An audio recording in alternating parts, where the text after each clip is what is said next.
beriman yang hidupnya sederhana, dan orang kaya yang lupa hakikat dan guna kekayaan.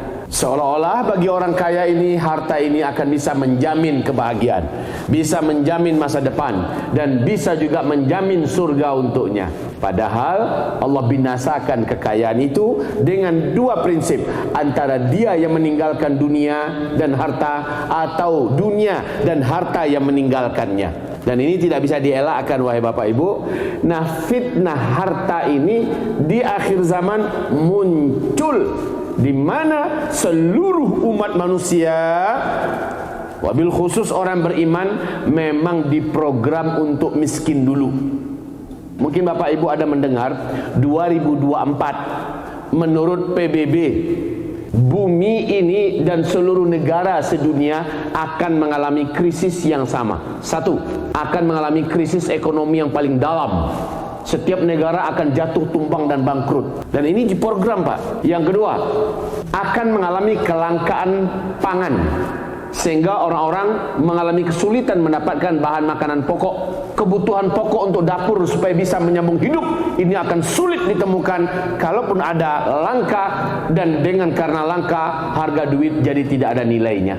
Sudahlah orang susah, ekonomi banyak yang ambruk, kemudian negara tak mampu menggaji para pegawainya, ya, usaha-usaha dan perdagangan tutup, bahan makanan inti dan utama langka.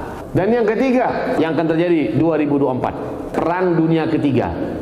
Harusnya nomor 3 ini diawali dengan runtuhnya Eropa dan Amerika secara bersamaan, lalu memicu kepada perang dunia keempat. Dan yang kelima, terjadinya bencana-bencana alam yang besar melanda seluruh negeri-negeri dan negara. 5 ini, wahai Bapak Ibu, bila benar-benar terjadi, semua orang akan miskin. Ternyata kalau Bapak Ibu mendengarkan teknologi yang jahat, yang hari ini ditolak oleh banyak negara-negara maju dunia, teknologi yaitu yang disebut dengan HEARP, HEERP, teknologi yang bisa merubah iklim, teknologi yang bisa membuat tsunami, teknologi yang bisa menggempakan negeri, teknologi yang bisa menyebabkan kematian massal, teknologi yang bisa menyebarnya penyakit, virus dan sebagainya. Teknologi ini ditemukan oleh dunia kafir pada hari ini, dan ini sangat mengancam kepada kehidupan manusia. Dan ini adalah program kaki tangannya Dajjal, supaya manusia bisa dimiskinkan secara tiba-tiba, kapan saja. Untuk apa? Supaya orang miskin, supaya nanti ketika Dajjal datang membawa solusi. Dajjal nanti datang membawa gunungan makanan. Dajjal nanti datang membawa surga dunia. Siapa yang mau sujud menyembahnya, dia akan bagi.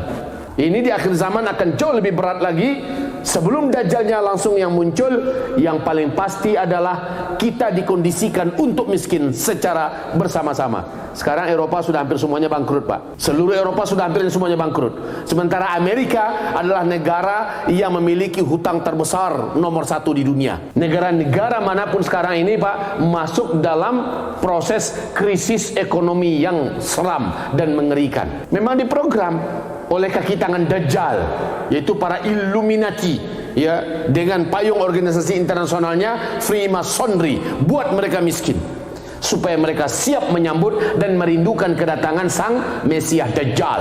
Ketika Dajjal datang menawarkan diri sebagai Tuhan yang disembah, lalu orang-orang pun yang mau menggadaikan agamanya demi bertahan hidup, dia pun sujud menyembah Dajjal.